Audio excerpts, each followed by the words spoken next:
Olá, meu nome é Esperanza Bueno e bem-vindo ao meu canal. No vídeo de hoje eu vou te ensinar como que um magista deve agir quando um serviço mágico começa a afetá-lo. Primeiro, eu te pergunto, você já terminou um ritual e dias depois começou a se sentir muito cansado, com pensamentos obsessivos, aquela necessidade de que o ritual tenha resultado logo, ou começou a ter sentimentos de quem deveria sentir os sentimentos? O que quer dizer isso? O alvo deveria ter uns sentimentos X e você começou a ter estes sentimentos? Isso acontece com mais frequência do que você imagina. Isso ocorre porque quando a gente tem um intento, quando a gente vai fazer um ritual, é necessário que a gente entre na mesma frequência emocional do objetivo. O que significa isso? Há um ritual de vingança? É um ritual para o amor? É um ritual de prosperidade? No momento que você estiver na ritualística, no círculo mágico, você deve sentir como se aquilo fosse real. Nem sempre é um ataque ou uma vampirização. Na verdade, a forma como o ritual é conduzido e principalmente como o ritual é finalizado nos dias que sucedem a este ritual é o que vai fazer toda a diferença. É muito comum que no início, magistas iniciantes confundam sintonia com permanência. Como eu falei anteriormente, é importante que você esteja na mesma sintonia do objetivo, mas essa sintonia deve permanecer somente no momento do ritual, não permanecer nesta sintonia. Existem muitos livros, muitos grimórios, principalmente na Goethe Ilustrada do Crowley, que a gente vê que a recomendação ao magista, ao ocultista, é que ele se embriague realmente dos poderes, das capacidades que são nos dadas durante o ritual, mas no momento em que se encerra a ritualística, no momento que o portal é fechado, que o banimento é feito, é necessário que essa embriaguez seja abandonada, que o magista abandone essa embriaguez. Mas o que exatamente é esta embriaguez? Não é somente a sensação de autoestima e de controle dentro da ritualística. Essa embriaguez também é o sentimento, a emoção que constrói o teu intento. O problema real começa quando o magista não consegue sair da emoção, da sintonia que foi ativa no ritual.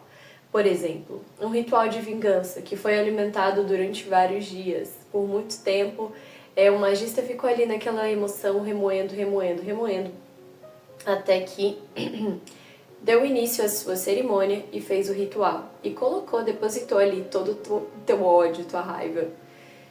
E nos dias sucessivos, essa raiva fica só crescendo, só aumentando, só a revolta, a indignação, ela vai só aumentando, só escalonando. E isso é o erro. É aí que começa o erro. Porque no momento que a ritualística foi feita, deve-se entender que tudo que poderia ser feito foi feito. E que aquele ritual foi feito para depositar essa emoção. Com esta emoção é que o espírito, com que a tua ritualística vai fazer o movimento, vai fazer o teu intento.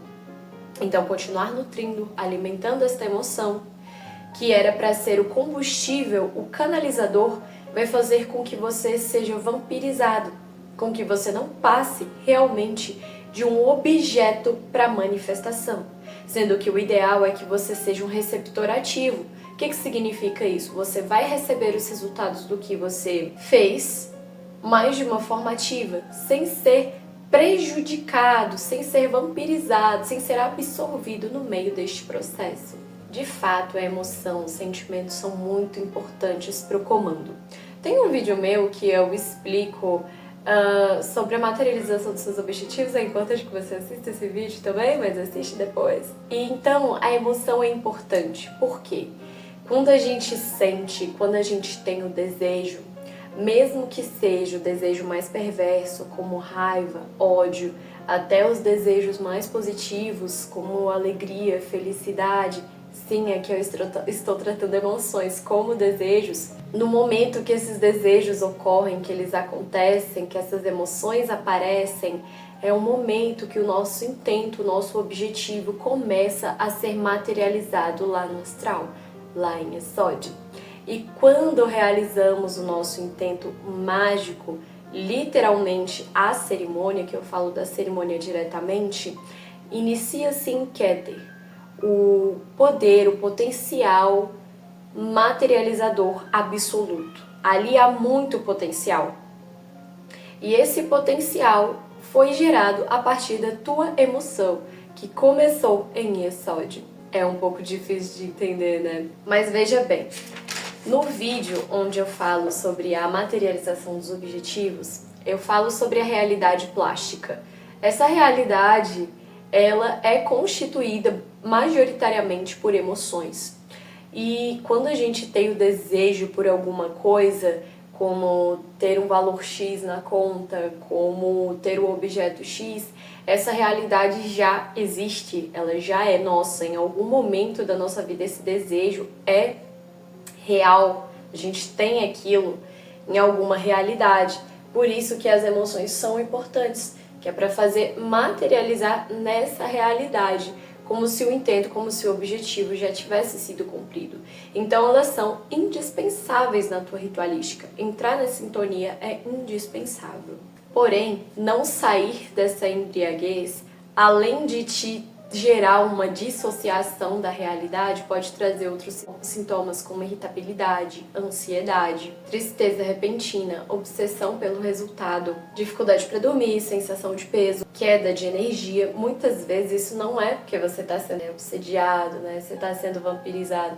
Mas é sempre bom consultar um oráculo para ter certeza se o espírito não está te papando, né? Muitas vezes não é externo, é porque você simplesmente permaneceu ali no ritual. A psique permanece conectada, como se aquele ritual nunca tivesse tido fim. E por isso eu digo para vocês que a purificação, ela faz parte do cotidiano do mago.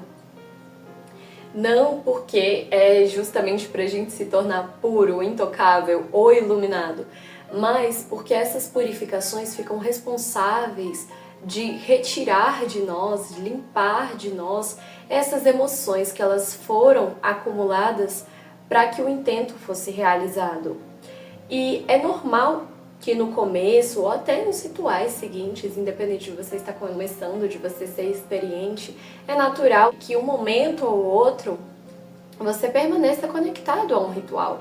Ninguém é de ferro, nós somos humanos, então a nossa psique em algum momento vai ficar no ritual, principalmente quando a gente quer muito uma coisa ou quando a gente passou muito tempo alimentando esta emoção. Por isso que a purificação, como banhos, como meditação, como próprios rituais de purificação com velas, enfim, é tão importante para que você possa se livrar da embriaguez, das emoções que continuaram sendo geradas, basicamente como a ressaca do ritual. A purificação é para remover a ressaca do ritual. Outra coisa que deve ser mencionada é sobre a carta ou o comando escrito, se o seu sistema tiver isso.